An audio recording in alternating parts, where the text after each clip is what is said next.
Namo Vishnupadaya Krishna Prashtaya Bhutale Srimate Radhanath Swaminiti Namini. Namo Vishnupadaya Krishna Prashtaya Bhutale Srimate Bhakti Vedanta Swaminiti Namini. Namaste Saraswati Deve Gauravani Pracharini Nirvishesa Sunyavadi Paschatya Desatarini. Om Ajnanatimirandasya Jnananjana Salakaya Chakshurmilitam Mena Tasmai Sri Guruve Namaha.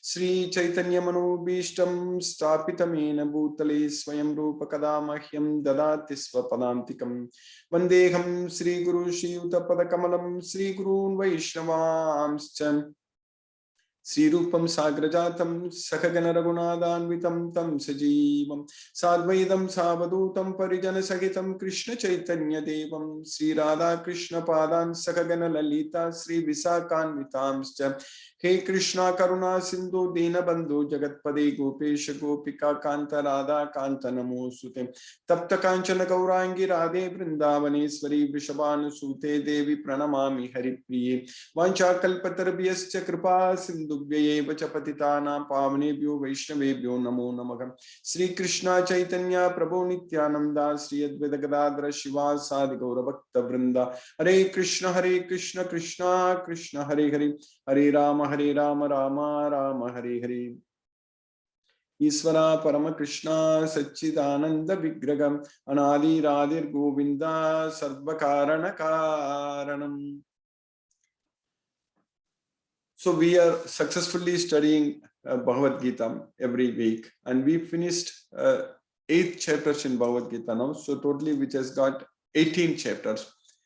So Bhagavad Gita is a subject, it's a science which we cannot say that we are finished. Even if we finish 18 chapters, all the 18 chapters, 700 verses, we cannot say that we are done with it. So because it is a continuous source of knowledge, because it's the knowledge about ourselves. That's what we studied in the 2nd chapter. So we are not the body, we are the soul. So scientifically, we have understood that very important part. So that's what is very important. So understanding, realizing that we are the soul, that itself is a very important science behind it. And Krishna explained that very clearly, as a science only he explained. So everything, whatever Krishna is explaining in Bhagavad Gita, it's completely, it makes sense, lot of science. So what he said in the 2nd chapter, which we understood, that in the 14th sloka, in the 13th sloka, Krishna said that Dehinosmin yatha dehe kaumaram yavvanam jara tata dehantara praptir dhiraha tatra na mukhyate. Dhiras tatra na mukhyate. That's what, as the embodied soul continuously passes in this body from boyhood to youth to old age, the soul similarly passes into another body at death. Almost we are repeating this sloka every time, but it's very important for us to remember. That's why, because to understand, it is a science that we are the soul, we are not the body, because there is something which is not changing in the body, whereas something which is not changing, but the entire body is changing, which biologically we know that it's all made up of cells, and all the cells are dividing, changing. So that's what we studied in the past. So now, being ourselves, knowing that we are the soul, but we are struggling hard in this material well. So that is what is very important, we need to understand. So Krishna says in Bhagavad Gita that this soul is of my nature. So it is my amsa. But it is struggling hard in the material nature with 6 senses. Due to conditioned life, they are struggling very hard with 6 senses, which include the mind. So that's why the living entities in this conditioned world are my eternal fragmental parts. So that way we are the soul, and God is also the soul, but he is considered, he is called as the super soul, Paramatma, because he is the Uttama Purusha. So Uttama Purusha means he is the supreme person. So that's why he is known as Paramatma. So that's what in this 15th chapter also he says that, so Uttamaga Purushastu Anyaga Paramatme iti Udahrita. Yoloka Trayam Avishya Vibharti Avyayaga Iswara.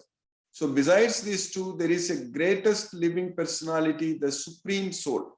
So that is what is known as Paramatma. We are Atma and Krishna is Paramatma. So he is also the imperishable Lord himself who has entered all three worlds and is maintaining them. So these three worlds refer to all the material worlds. So he is Uttamaga Purusha. Uttamaga Purushastvanyaga Paramatma. Paramatma means he is the super soul. So what we understand from Bhagavad Gita, that we are the soul, we are not this body, and Krishna is the super soul. So that's what we understand. And he is actually seated in everyone's body also. So, and he is the maintainer. So he is teaching in Bhagavad Gita very clearly that he is actually like Upadrishta, Anumanta, Bharta, Bhokta, Maheswaraga, Paramatme iti Chayukta. There is another sloka also. He is saying that he is the Paramatma. So he is known as Paramatme iti Chayuktaga Degesmin Purushaga Para. So that's what he says in the 13th chapter also. So that's why he is saying that yet in this body there is another, a transcendental enjoyer, who is the Lord, the supreme proprietor, who exists as the overseer and permitter, and who is known as the super soul. So he is the super soul, means Paramatma. So that's what Upadrishta, Anumanta, Bharta, Bhokta, Maheshwaraga, Paramatme iti Chapyukto, Deheshmin Purushagapa. So what we understand from Bhagavad Gita, that we are not the body, we are the soul, and Supreme Lord Sri Krishna, he is the super soul, and in this body both are there. He is also there. And we also understand that this body actually, the soul doesn't mix with the body, just like the sky, which doesn't mix with anything. The space doesn't mix with anything. So similarly, the soul also doesn't mix with the body. So it's very easy to understand. The sky, due to its subtle nature, does not mix with anything, although it is all pervading. So similarly, the soul situated in Brahman Vision does not mix with the body, though situated in that body. So that's also very scientific. We are able to understand. It's very clear. Yatha sarvagatam saukshmyat akasham nopalipyate sarvatra avasthitho dehe tatatma nopalipyate. So that's what Krishna is teaching. So that way we are the soul, we are not the body, but we don't mix with the body. So we are inside this body, but we don't mix with the body. And Lord Sri Krishna is also seated in our body as the super soul. So he is situated as the super soul. So he says that Sarvasya Chaham Kriti Sannivishto Mattaga Smritir Jnanam Apohanam Cha. So that's what he says. So I am seated in everyone's heart. Sarvasya Chaham Kriti Sannivishto Mattaga Smritir Jnanam Apohanam Cha. I am seated in everyone's heart, and from me come remembrance, knowledge, and forgetfulness. So by all the Vedas I am to be known. Indeed, I am the compiler of Vedanta and I am the knower of the Vedas. So all such things in Bhagavad Gita we understand. Basically, we are not the body, we are the soul, and Krishna is the super soul. And we also understand that we are bound in this body by the three modes of material nature. So that's what they are binding us, the soul inside this body. So as long as we are controlled by these three modes of material nature, we are going to be bound in this way. So material nature consists of three modes: goodness, passion, and ignorance. When the eternal living entity comes in contact with nature, O mighty armed Arjuna, he becomes conditioned by these modes. So in fact, this sloka very clearly says that it is Nibandranti. Nibandranti means binding. Basically, it binds. Dehe is the body. Dehinam is the soul. Dehinam means the one which has got the body. So that's what is Dehinam. That is the soul. Dehe is the body. So nibandhananti means it binds. So what binds? This sattvam, rajas, tama. These three gunas, sattva-guna, rajoguna, and tamo-gunas, means these three modes of material nature. So they bind the soul inside this body. So that's what to condition. So that's why we are all conditioned. We are all born here because of these three modes of nature. Because we are conditioned by the three modes of material nature, that's why we are forced to take birth in this world. And we are also acting every day, all our activities, always under the control of these modes of nature. That also we are not free. So we are forced to act helplessly by the three modes of material nature. That also we studied also in the past. So in the 3rd chapter, Krishna is teaching us that everyone is forced to act helplessly according to the qualities he has acquired from the modes of material nature. Therefore, no one can refrain from doing something, not even for a moment. So we are all forced to act. So we understand now very well that how our life exists here, why we are struggling inside this material body, because our body is made up of matter, that we know very well. And we are not the body, we are the soul. That also we are understanding from Bhagavad Gita very well. And now we are also understanding that we are not free. We are actually forced to struggle, forced to work in this way. And how we can actually free ourselves from this bondage, this force, this forceful material nature. That's what is forcing everyone. Everyone actually, we think that people, everybody thinks that, oh, I am great, I am doing this, I did that, you did this, all such things. That's what every day in our daily life, that's what we are thinking and doing. But with the knowledge of Bhagavad Gita, if we are able to see by using the eyes of this Bhagavad Gita knowledge, so then we will not think like that at all. We will be able to see how the three modes of material nature, actually they are working, they are in control. We know that.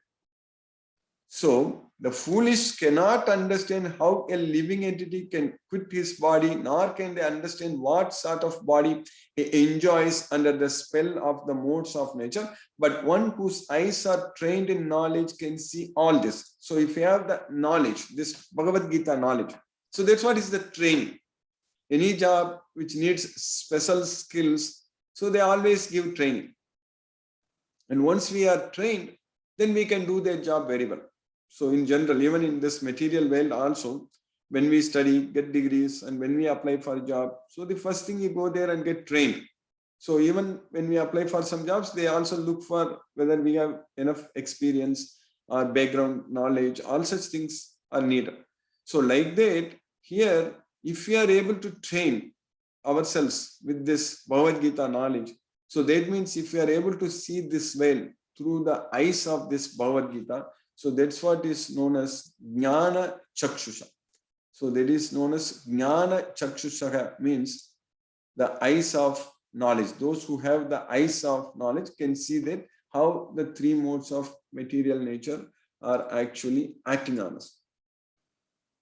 Then we can see that we are not free, we are struggling. So really when we celebrate like the so-called Independence Day or freedom, all such things, in general, for the soul, we are never free in this way. And we are always forced to struggle, forced to take birth, forced to die and get old and disease. So that's what our real problems. So that also we studied in the past. So now we need to solve this problem. That is the main thing. This is our real problems.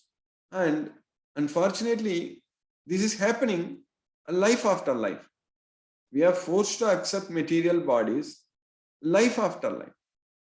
It is never-ending process. That's what is happening. And another worrisome, what is happening is that in this life, from birth, if we are not getting this knowledge, not able to free ourselves from the clutches of Maya, then we are binding ourselves more into this material world. This bondage becomes even more stronger. We are getting more entangled in this material nature. So that means our bandha, what we studied in the past, like karma bandha or janma bandha. So bondage to work, bondage to birth, that becomes even more stronger. Then how is it possible for us to get out of this bed? So first of all, we should not be forced to work. Then only we can free ourselves. And when we will not be forced to work, when we are able to find happiness within ourselves. But for one who takes pleasure in the self, whose human life is one of self-realization, and who is satisfied in the self only, fully satiated, for him there is no duty. So that's what we studied also in the past, in the third chapter. So that means there is no work, there is no bondage. So therefore, without being attached to the fruits of activities, one should act as a matter of duty, for by working without attachment, one attains the supreme. So this is the secret. The real secret of freeing ourselves from this material bondage, from the material modes of nature, to get rid of this material veil. So that means we should take birth in spiritual veil, where there is no more death. That's it. There is once born, then we are not going to die at all. That's what is the spiritual veil. So that's what is different from this material veil. So what Krishna is teaching, that if we are not attached to the results of activities, so then that's what is going to happen. As long as we are attached to the results, we are going to be bound to this material veil. And when we are not attached, so that's why in second chapter itself, Krishna is teaching us very clearly that we studied, he mentioned very clearly, you have a right to perform your prescribed duty, but you are not entitled to the fruits of action. That's what we need to know. So we are just taking it for granted that whatever I do, whatever the results come, they belong to me. That's what we think. That's where we are making huge mistake. When we are attached to the results, then we have to suffer, enjoy or suffer. But in this material world, really there is no enjoyment. Even in the so-called material sense enjoyment, actually, it is the source of our suffering. That's what we need to understand. So never consider yourself the cause of the results of your activities, and never be attached to not doing your duty. So Krishna is teaching us in Bhagavad Gita that this material sense enjoyment, that's what we are after in this material world. So that is what is the source of our real problems, actually.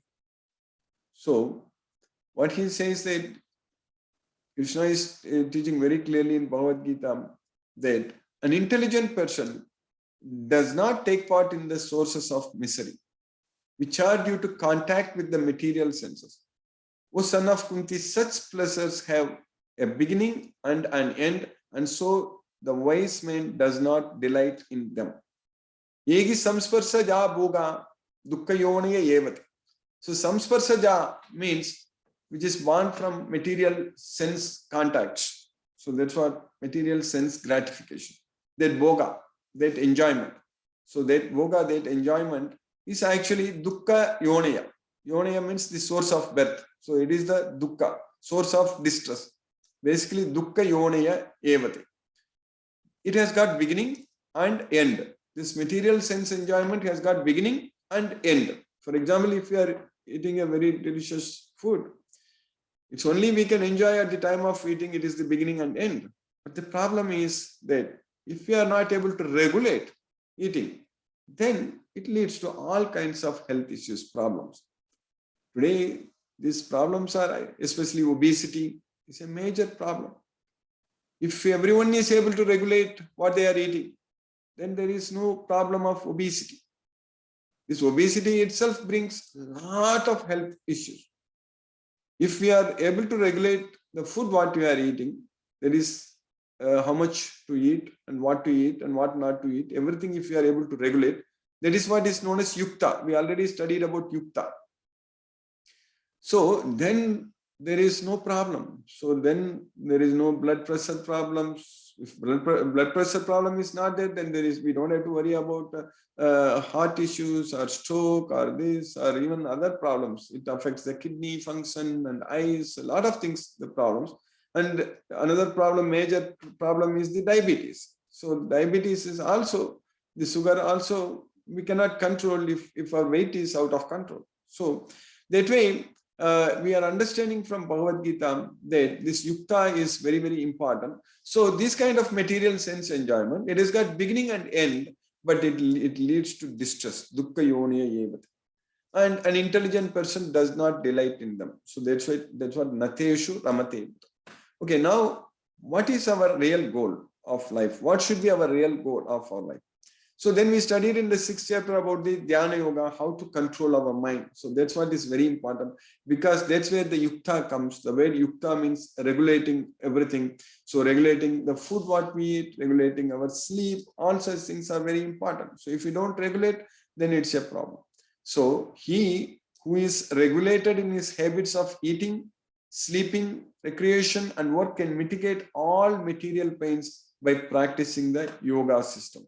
Otherwise, it is not possible. There is no possibility of once becoming a yogi. Oh Arjuna, if one eats too much or eats too little, sleeps too much or does not sleep enough.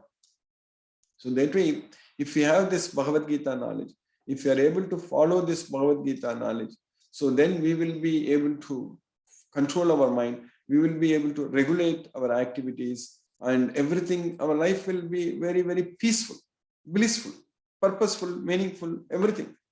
Otherwise, this life will just end with a lot of miseries only. Miseries after miseries. Because this material world is full of miseries. That's what we studied in the 7th and 8th chapter also. 8th chapter we finished up to 8 chapters. Today we are going to finish the 9th chapter.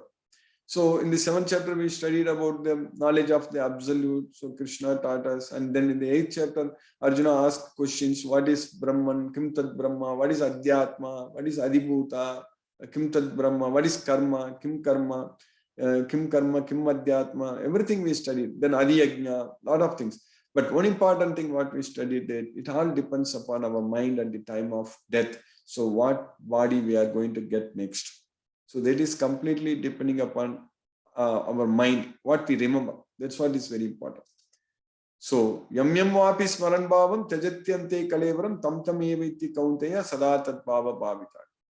So whatever state of being one remembers when he quits his body, O son of Kunti, that state he will attain without fail.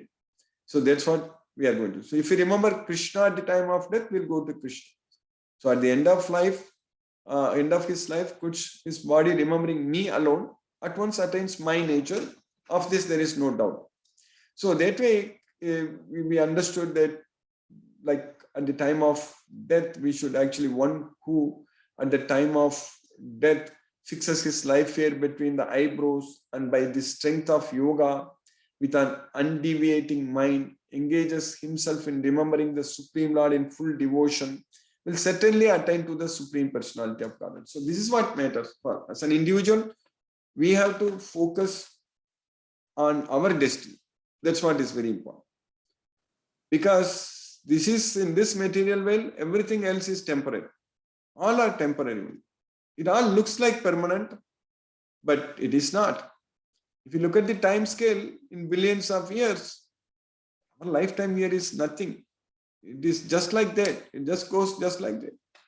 And we have taken so many lives in the past, so many births in the past. That means we died also so many times. And if we have the knowledge, if we make use of this Bhagavad Gita and follow this, so then there is an opportunity for us to end this cycle of birth and death.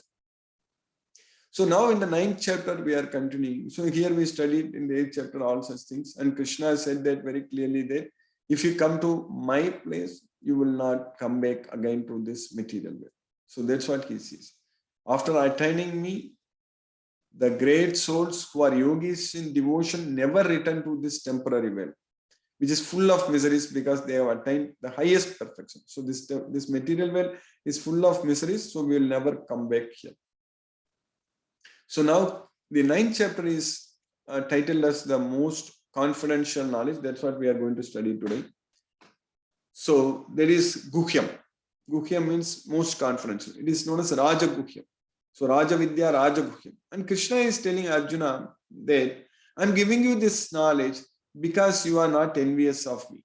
By knowing this, you will be relieved from the miseries of material existence. Because this knowledge can be understood only those who believe in this knowledge. Otherwise, they cannot understand. So, Shraddha, that's what we studied also in the past, that the only qualification what is needed to study this Bhagavad Gita is Shraddha. Shraddha means faith. If we have faith, that means we don't envy. We never envy.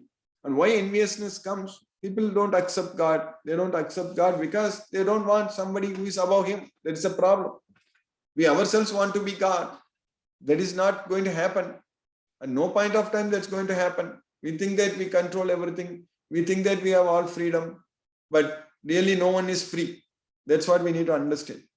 And even the food what we eat, it is getting digested. But that's not in our control. So that's all designed.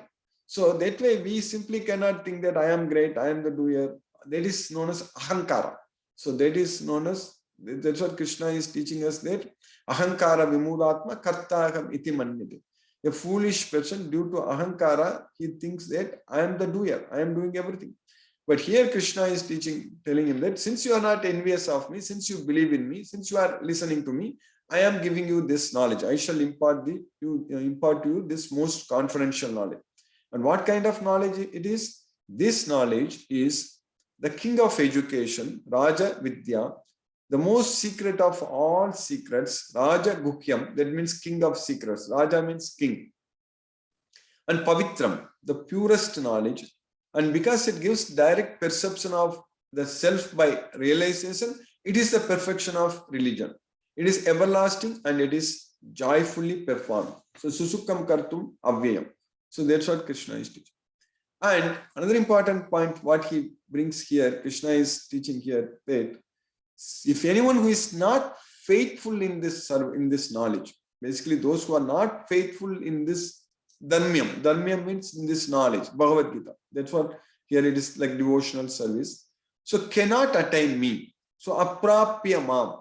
Aprapya mam means they will not come to me.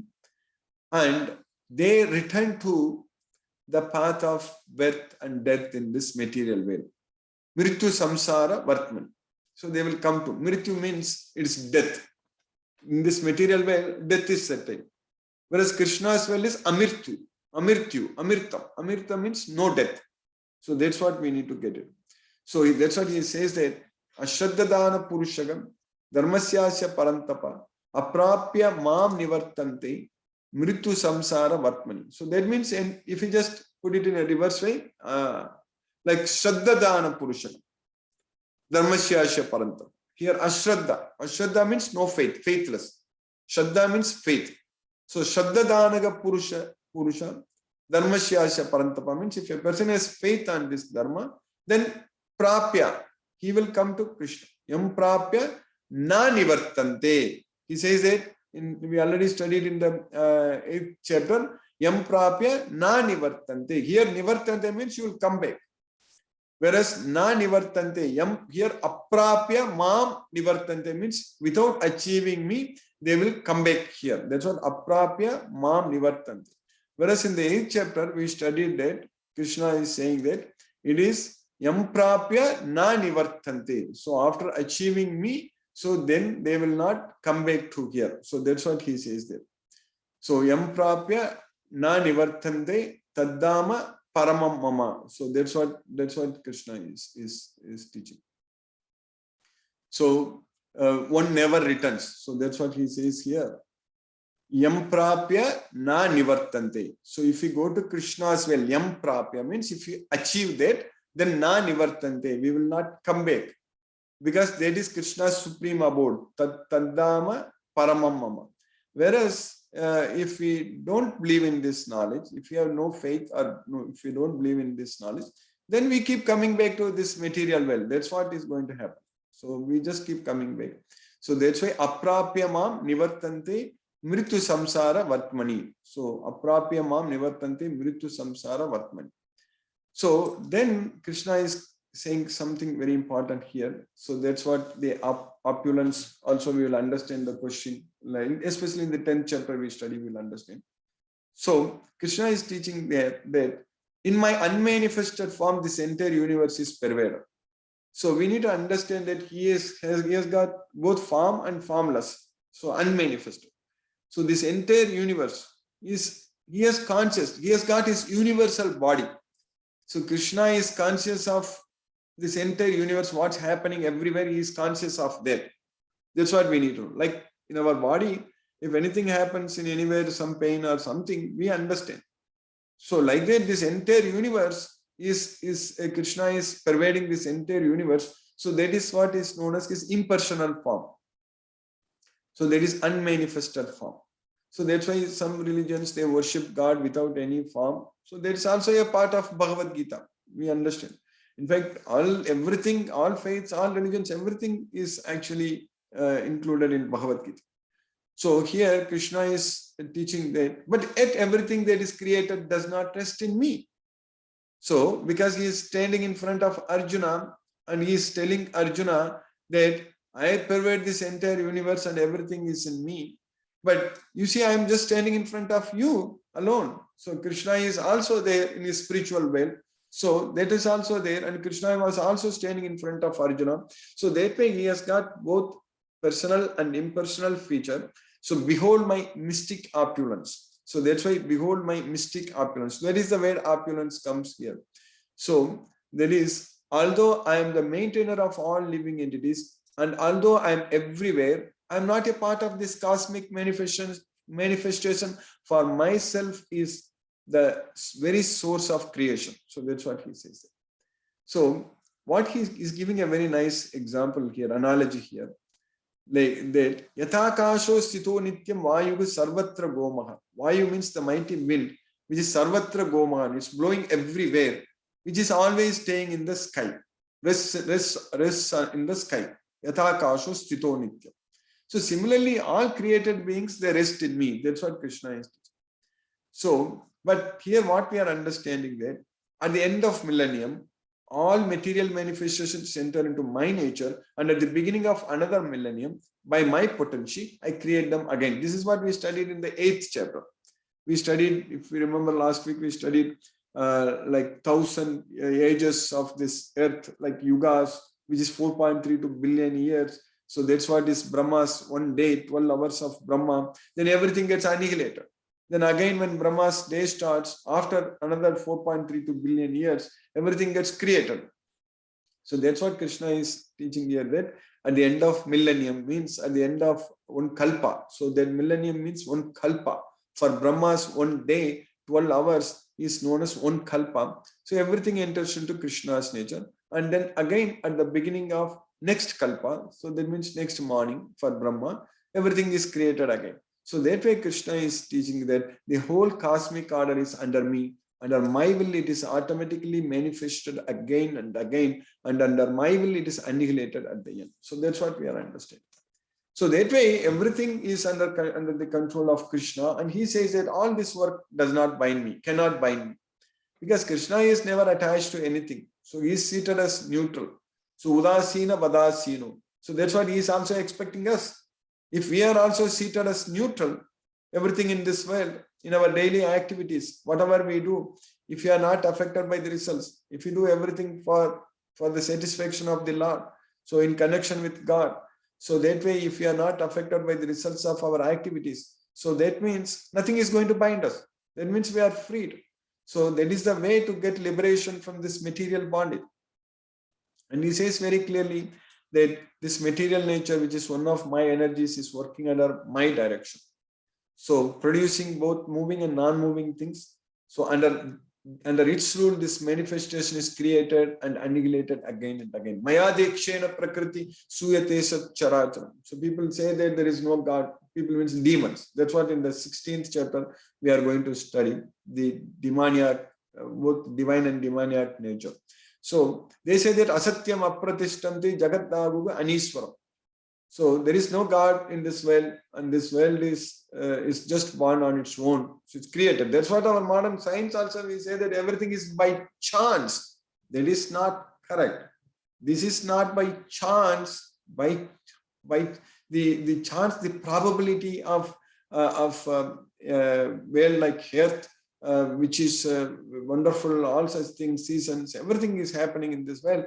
That is, it is very, very, probability is very less. It's impossible. So we need to understand that everything is working under design. So that's why he says that fools deride me when I descend in the human form, because they do not know my transcendental nature as the Supreme Lord of all that. And thus bewildered or attracted by demoniac and atheistic views. And in that deluded condition, their hopes for liberation, their fruitive activities, and their culture of knowledge are all defeated. That's what we need to understand. At the end, at the time of death, everyone is a loser, a big loser. Nobody can gain anything in this material world. Whatever we are gaining to lose, except the mind control, what we achieve. Except with the knowledge of Bhagavad Gita, if we are able to control our mind, so then that gain is going to be permanent with us. In the next life, we will start from where we end this life. But materially speaking, one can become a billionaire or even a trillionaire, but in the next life, he can become a beggar. That's it. We are going to lose everything. So that's what we need to understand. So those who are not deluded, the great souls, are under the protection of divine nature, and they are fully engaged in devotional service because they know me as the Supreme Personality of Godhead, original, inexhaustible. Bhajanti ananya manasa nyatva bhutadim avyayam. That's what nyatva bhutadim avyayam. Krishna is the origin. Krishna is the beginning. So that's what we need to know. So such devotees, when we get this knowledge of Bhagavad Gita, it's all based on science. It's all based on faith, and we get this science. They always chanting my glories, endeavoring with great determination, bowing down before me. These great souls perpetually worship me with devotion. That's what Satatam Kirtayanto Mam Yadantascha Dhratam Prataga Namasyantascha Mam Bhaktya Nitya Yuktaga Upasana. And others also who engage in sacrifice by cultivation of knowledge worship the Supreme Lord as the one without a second, as diverse in many and in the universal form. That's what is the unmanifested, impersonal form. That also people worship. So that is, but that path is very difficult and troublesome, that we are going to study in the 12th chapter also. There is Jnana Yajnena Chapyanye Yajanto Mam Upasate. Ekatvena Pratakvena Bahuta Visvato Mukam. So that's what Krishna is teaching. So that way we are understanding that, but I am the, Krishna is saying that aham kratu, aham yajnaga, swadagam, aham ausadam, mantrogam, aham evagam, aham agnir, aham kutam.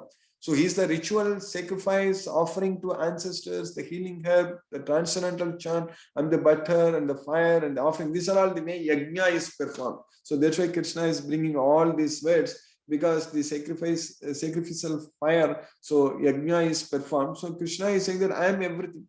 And he says that I am the father, and I am the mother, and the support, and the grandsire. Pitagam asya jagato mata data pitamaga. I am the object of knowledge, the purifier, and the syllable Om. I am also the Rig, Sama, and Yajur Vedas. Krishna is everything. I am the goal, the sustainer, the master, the witness, the abode, the refuge, and the most dear friend. I am the creation and the annihilation, the basis of everything, the resting place and the eternal seat. Gatir Bharta Prabhu Sakshi Nivasaga Saranam Surtu Prabhavaga Pralayaga Stanam Nidanam Bijamavyayam. I give heat, I withhold and send forth the rain. I am immortality, and I am also death personified. Both spirit and matter are in me. Tapami aham varsham nigrihnami utsujjami cham. Amadam chaivam amritas chaivam mrityasya cham. Saddasad chakam arjuna. That's what Krishna is saying everything. But here in these two slokas, two verses, 20 and 21, what we are going to study here, that people who got some knowledge about Vedas and they perform some yajnas to reach the heavenly planets. So there is where the demigods live, so heavenly planets, and enjoy there. So they are purified of sinful reactions. They take birth in the pious heavenly planet of Indra, where they enjoy godly delights. We already studied that there are heavenly planets, then earthly planets, then hellish planets. All such planets are there. There are so many billions and billions of planets are there, and universe, galaxies, planets. So that's what is discussed here. But the problem is that even if we go there, what is going to happen? So once our punya is spent, punya and papa is like our bank account, like credit and debit. Basically, when we have a lot of money in our account, we can go for a tour and spend everything and enjoy. And once the money is spent completely, then if we swipe our credit card, it's not going to approve. So then we cannot do anything. So like that only, if a person is interested in going to heavenly planets and enjoy, accumulate a lot of punya and enjoy. But once the punya is exhausted, so when they have thus enjoyed vast heavenly sense pleasure and the results of pious activities are exhausted, kshine punya, then martya lokam vishanti. Then they return to this mortal planet again. So thus, those who seek sense enjoyment by adhering to the principles of the three Vedas achieve only repeated birth and death.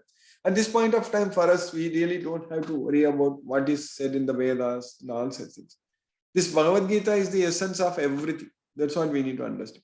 This Bhagavad Gita, just this 18 chapters, 700 verses, it gives all the knowledge what we need. That's why in the 7th chapter, 2nd verse, Krishna said that Jnanam te agamsa vijnanam idam vakshyami asesataka.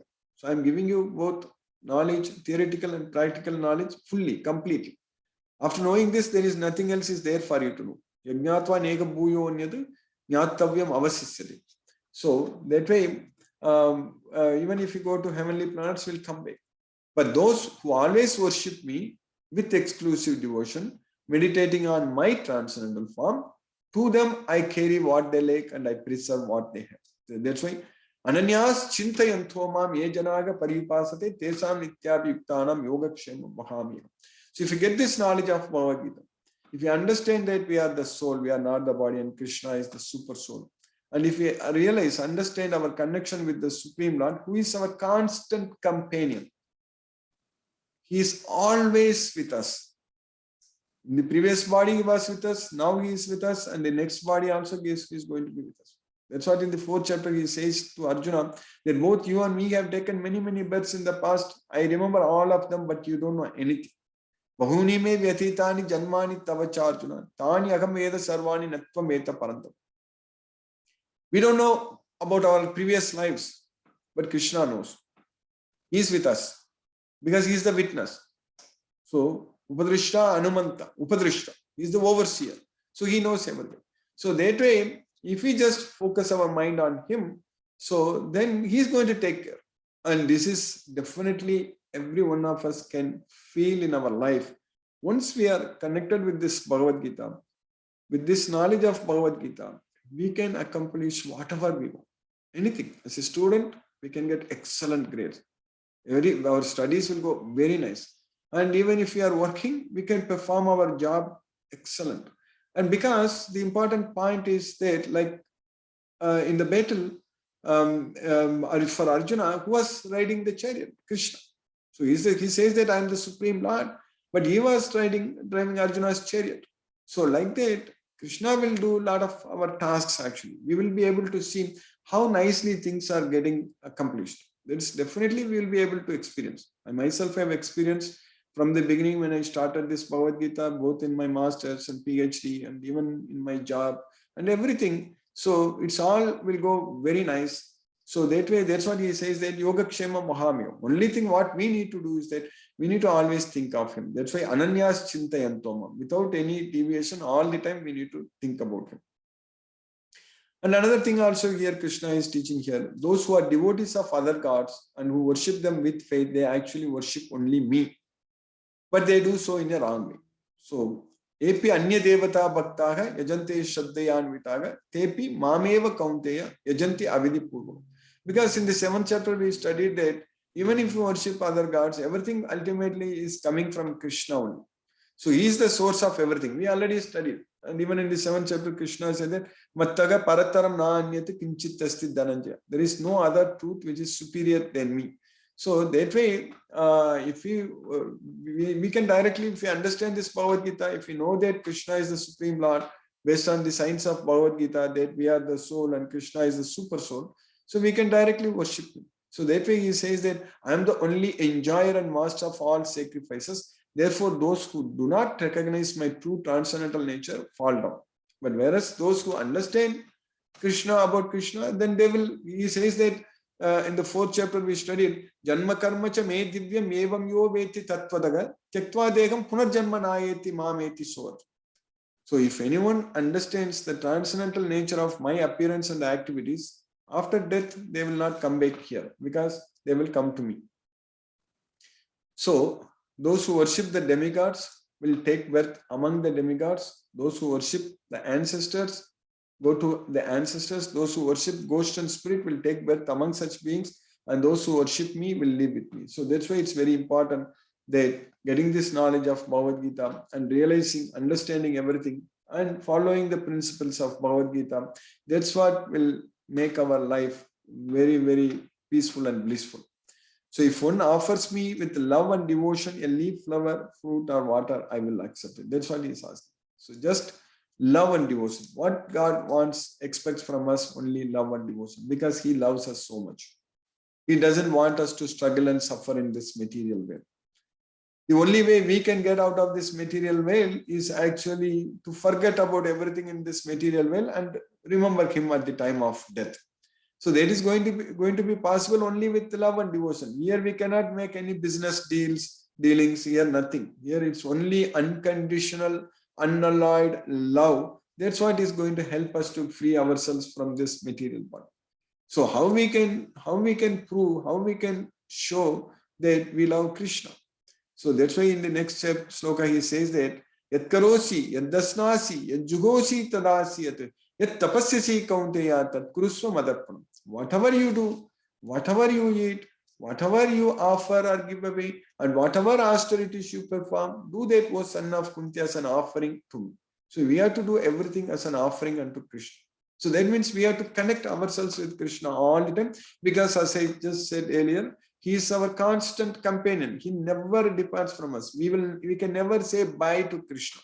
He is always with us. Wherever he goes, he comes with us. Because in this body, we are not alone. Krishna is with us. So we cannot go anywhere out of this body. So even when we get out, when we die, when we are moved to another body, also Krishna is with us. So that way we need to understand that if we offer everything to him, if we are always consciousness of him, so then our life is going to be wonderful. So that's what is known as Krishna consciousness. So if you do that, what happens? In this way, you will be freed from bondage to work and its auspicious and inauspicious results. With your mind fixed on me in this principle of renunciation, you will be liberated and come to me.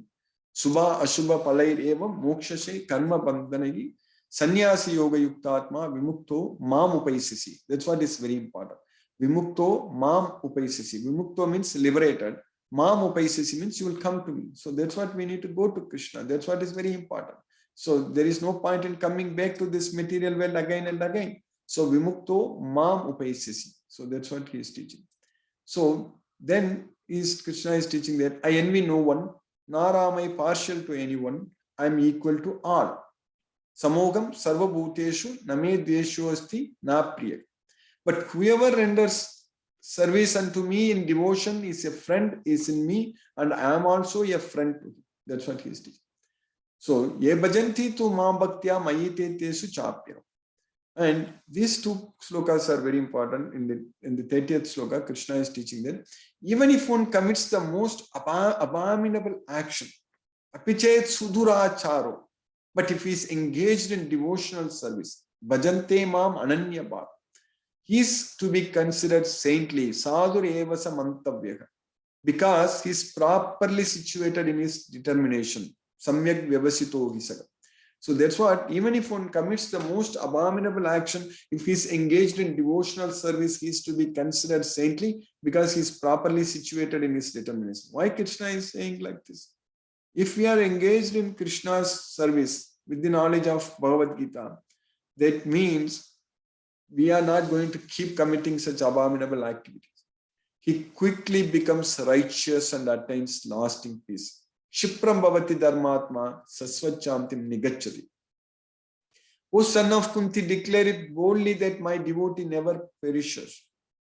Kaunteya pratijanigi name bhaktaga pranashyati. Me bhaktaga na pranashyati. My devotee never perishes.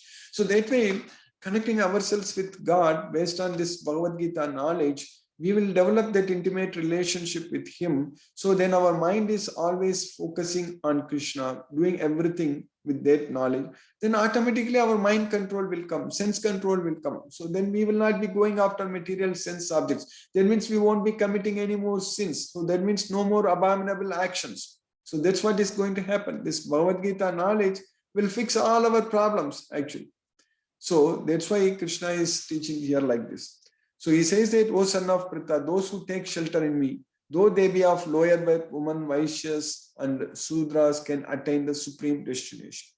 So here it's coming about the Brahmana, Kshatriya, Vaisya, Sudra, and all, the four Varnas. So that is not because of, it is not caste system at all. This is based on the modes of nature. Chaturvanya Maya Srishtam Guna Karma Vibhagas. I created these four Varnas based on guna karma, based on the modes of nature, what activities we are doing, what duties we are doing. That's why Brahmana, Kshatriya, Visa, Sudra Namcha, Parantapa, Karmani Pravibhaktani,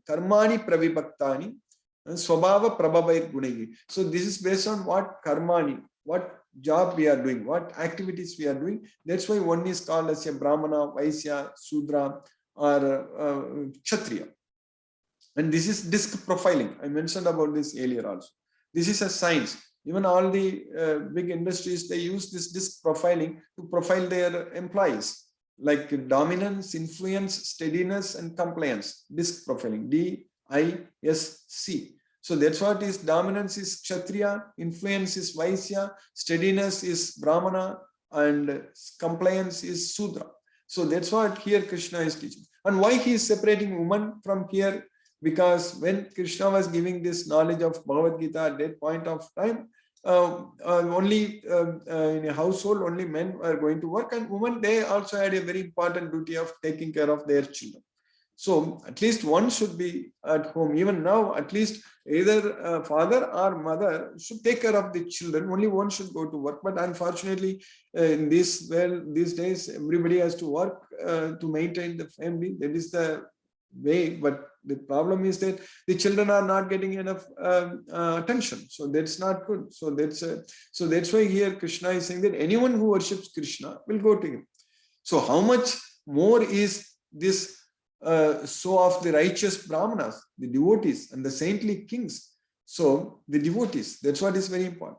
So therefore, having come to this temporary miserable world, engage in loving service unto me. So that's the very important thing. Anityam asukkam lokam imam prapya bhajasvamam. Already Krishna in the 8th chapter, he said that dukkhalayam asasvatam. Same thing, anityam asukkam lokam. Dukkhalayam means miserable. Asasvatam means temporary. Here anityam means temporary. Asukkam means miserable, no happiness. So having come to this temporary miserable world, bhajasvamam, engage in loving service unto me. So what he is saying that ending in the last sloka in the 9th chapter, engage your mind always in thinking of me, become my devotee, offer obeisances to me, and worship me, being completely absorbed in me, surely you will come to me. That's a very important. He repeats this sloka 2 times in the 34th sloka in the 9th chapter. Similarly, 18th chapter, 65th sloka. There is Manmana Bhavamadbhakto Madhyaji Mam Namaskuru Mame Vaisasi Yuktvavam Atmanam Matparayana. So now we have successfully finished the 9th chapter today. Now it's very important thing that we need to practice engaging our mind, thinking of Krishna, because that is the only way we can control our mind. Otherwise, it is not possible. So that's why in the 6th chapter we studied, Krishna taught us that Manasamyamya Machito. So you think of me and control your mind. And he says that from wherever the mind wanders due to its flickering and unsteady nature, one must certainly withdraw it and bring it back under the control of the self. So for that, we are chanting the Hare Krishna Maha Mantra. Let us do one round of chanting, which roughly takes about 7 to 8 minutes. So the goal is to focus on the sound vibration. From wherever our mind is going to wander, and we are going to bring it back again, focus on the sound vibration. And in the 6th chapter, Krishna taught us that sit straight, don't look at any other directions, and simply focus on the sound vibration. So let us finish that and then discuss questions. Namo Vishnupadaya Krishna Prasthaya Bhutale Srimate Radhanath Swaminiti Namani. Namo Vishnupadaya Krishna Prasthaya Bhutale Srimate Bhakti Vedanta Swaminiti Namani. Shri Krishna Chaitanya Prabhu Nityananda Shri Advaita Gadadhara Shiva Sadi Gaura Bhakta Vrindam.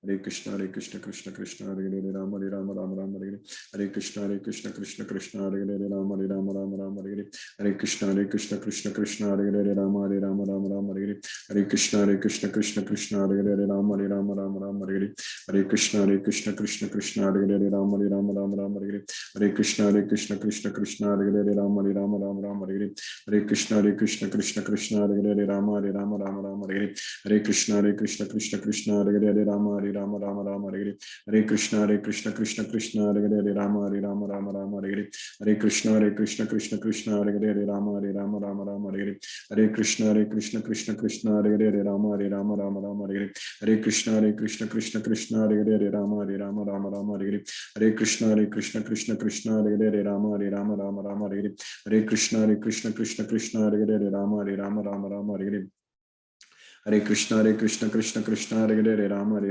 Rama Hare Hare Krishna Krishna Hare Hare Rama Rama Hare Hare Krishna Krishna Hare Hare Rama Rama Hare Hare Krishna Krishna Hare Hare Rama Rama Hare Hare Krishna Krishna Hare Hare Rama Rama Hare Hare Krishna Krishna Hare Hare Rama Rama Hare Hare Krishna Krishna Hare Hare Rama Rama Hare Hare Krishna Krishna Hare Hare Rama Rama Hare Hare Krishna Krishna Hare Hare Rama Rama Hare Hare Krishna Krishna Hare Hare Rama Rama Hare Hare Hare Krishna Krishna Hare Hare Rama Rama Hare Hare Krishna Krishna Hare Hare Rama Rama Hare Hare Krishna Krishna Hare Hare Rama Rama Hare Hare Krishna Krishna Hare Hare Rama Rama Hare Hare Krishna Krishna Hare Hare Rama Rama Hare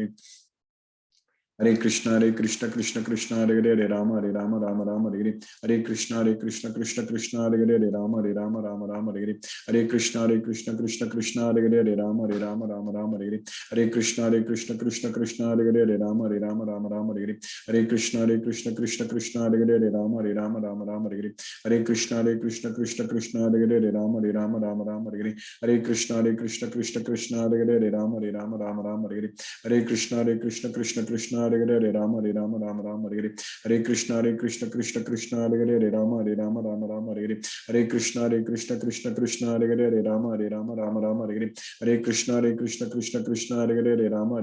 Rama Rama Hare Hare Krishna Krishna Hare Hare Rama Rama Hare Hare Krishna Krishna Hare Hare Rama Rama Hare Hare Krishna Krishna Hare Hare Rama Rama Hare Hare Krishna Krishna Hare Hare Rama Rama Hare Hare Krishna Krishna Hare Hare Rama Rama Hare Hare Krishna Krishna Hare Hare Rama Rama Hare Hare Krishna Krishna Hare Hare Rama Rama Hare Hare Krishna Krishna Hare Hare Rama Rama Hare Hare Krishna Krishna Hare Hare Rama Rama Hare Hare Krishna Krishna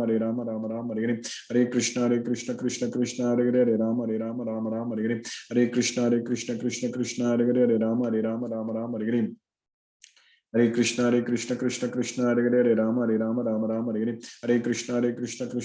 Hare Hare Rama Rama Hare Hare Hare Krishna Krishna Hare Hare Rama Rama Hare Hare Krishna Krishna Hare Hare Rama Rama Hare Hare Krishna Krishna Hare Hare Rama Rama Hare Hare Krishna Krishna Hare Hare Rama Rama Hare Hare Krishna Krishna Hare Hare Rama Rama Hare Hare Krishna Krishna Hare Hare Rama Rama Hare Hare Krishna Krishna Hare Hare Rama Rama Hare Hare Krishna Krishna Hare Hare Rama Rama Hare Hare Krishna Krishna Hare Hare Rama Rama Hare Hare Krishna Krishna Hare Hare Rama Rama Hare Hare Krishna Krishna Hare Hare Rama Rama Hare Hare Krishna Krishna Hare Hare Rama Rama Hare Hare Krishna Krishna Hare Hare Rama Rama Hare Hare Krishna Krishna Hare Hare Rama Rama Hare Hare Krishna Krishna Hare Hare Rama Rama Hare Hare Krishna Krishna Hare Hare Rama Rama Hare Hare Hare Krishna, Krishna Krishna, Hare Hare, Rama, Rama, Rama, Hare Hare. Hare Krishna, Krishna Krishna, Hare Hare, Rama, Rama, Hare Hare. Hare Krishna, Krishna Krishna, Hare Hare, Rama, Rama, Hare Hare. Hare Krishna, Krishna Krishna, Hare Hare, Rama, Rama, Hare Hare. Hare Krishna, Krishna Krishna, Hare Hare, Rama, Rama, Hare Hare. Hare Krishna, Krishna Krishna, Hare Hare, Rama, Rama, Hare Hare. Hare Krishna, Krishna Krishna, Hare Hare, Rama, Rama, Hare Hare. Hare Krishna, Krishna, Hare Hare, Rama, Rama, Hare Hare. Hare Krishna, Krishna, Hare Hare, Rama, Rama, Hare Hare. Hare Krishna, Krishna, Hare Hare, Rama, Rama, Hare Hare. Hare Krishna, Krishna, Hare Hare, Rama, Rama, Hare Hare. Hare Krishna, Krishna, Hare Hare, Rama, Rama, Hare Hare. Hare Krishna, Krishna, Hare Hare, Rama, Rama, Hare Hare. Hare Krishna, Krishna, Hare Hare, Rama, Rama, Hare Hare. Hare Krishna, Krishna, Hare Hare, Rama, Rama, Hare Hare. Hare Krishna, Krishna, Hare Hare, Rama, Rama, Hare Hare. Hare Krishna, Krishna, Hare Hare, Rama, Rama, Hare Hare. Hare Krishna, Krishna, Hare Hare, Rama, Rama, Hare Hare. Hare Krishna, Krishna, Hare Hare, Rama, Rama, Hare Hare. Hare Krishna, Krishna, Hare Hare, Rama, Rama, Hare Hare. Hare Krishna, Krishna, Hare Hare, Rama, Rama, Hare Hare. Hare Krishna, Krishna, Hare Hare, Rama, Rama, Hare Hare. Hare Krishna, Krishna, Hare Hare, Rama, Rama, Hare Hare. Hare Krishna, Krishna, Hare Hare, Rama, Rama, Hare Hare. Hare Krishna, Krishna, Hare Hare, Rama, Rama, Hare Hare. Hare Krishna, Krishna, Hare Hare, Rama, Rama, Hare Hare. Hare Krishna, Krishna, Hare Hare, Rama, Rama, Hare Hare. Hare Krishna, Krishna, Hare Hare, Rama, Rama, Hare Hare. Hare Krishna, Krishna, Hare Hare, Rama, Rama, Hare Hare. Hare Krishna,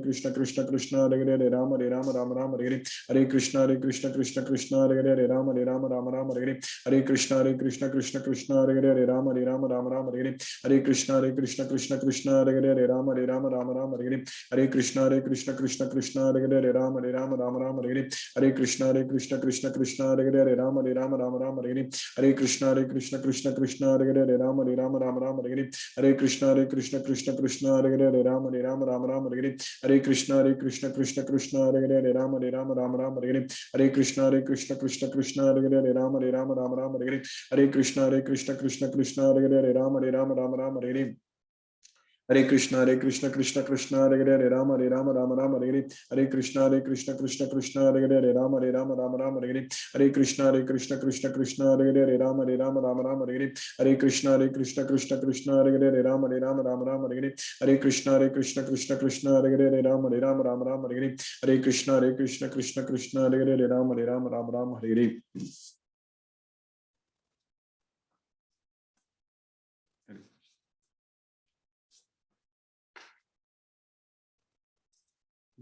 Okay, you could understand everything today?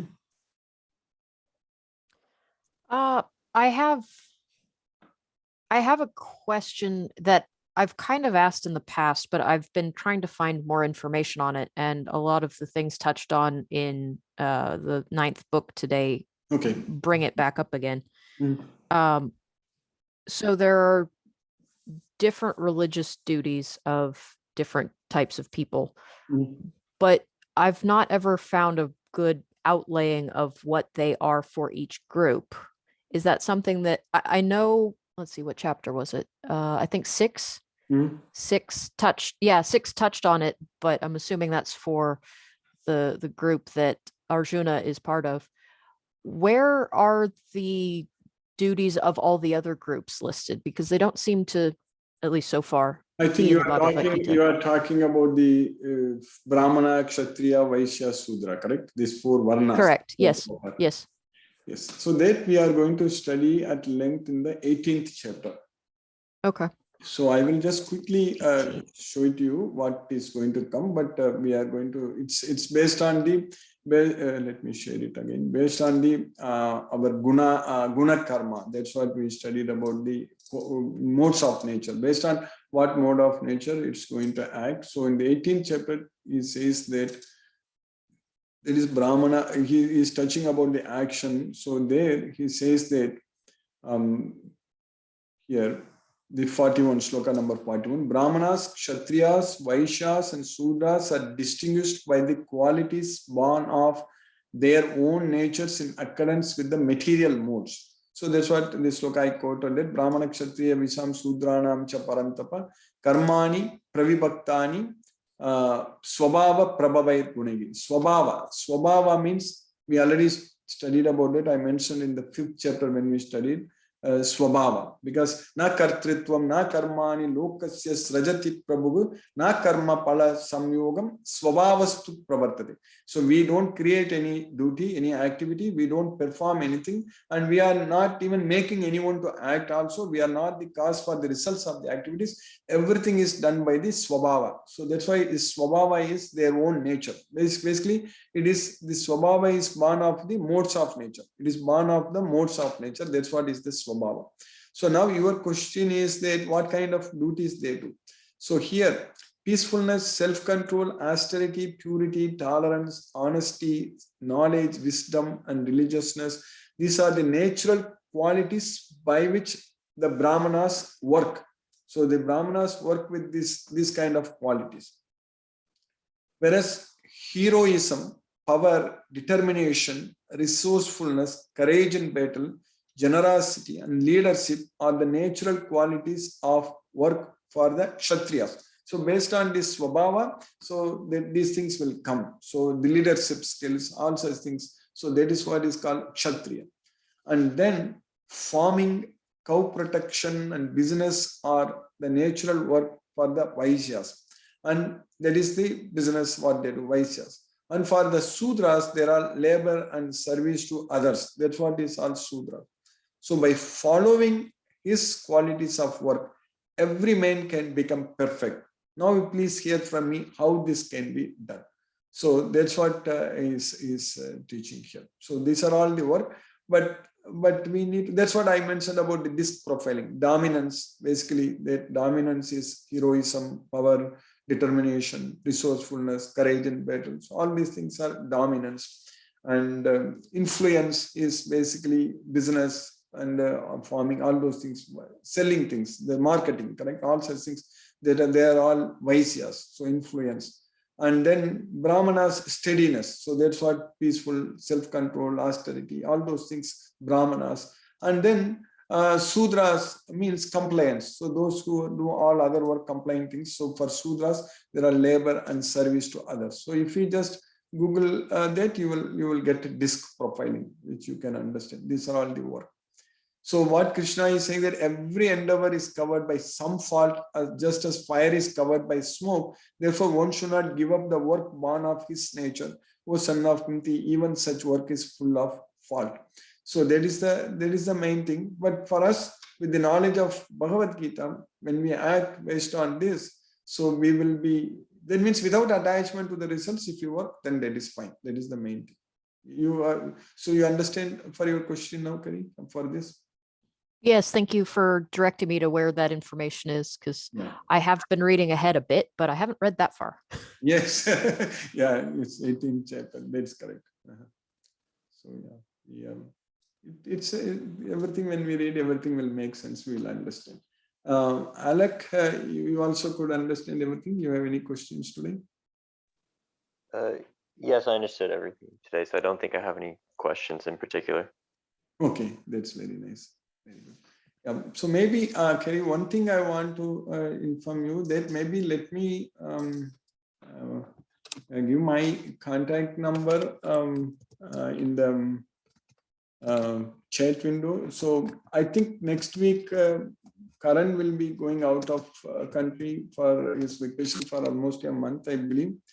So if anything, I will be generally this every Sunday 10 a.m. So I'll start, but any other thing you want to convey or something, you can text me or you can call me in this number. I have just given my contact. Okay. I think I have Alex's contact with me. So I will do. Okay. So that way there's that whatever the chat you exchange with Karan, he may not be able to. Okay. So thank you. We will again see next week. Have a nice. Thank you. Thank you. Bye.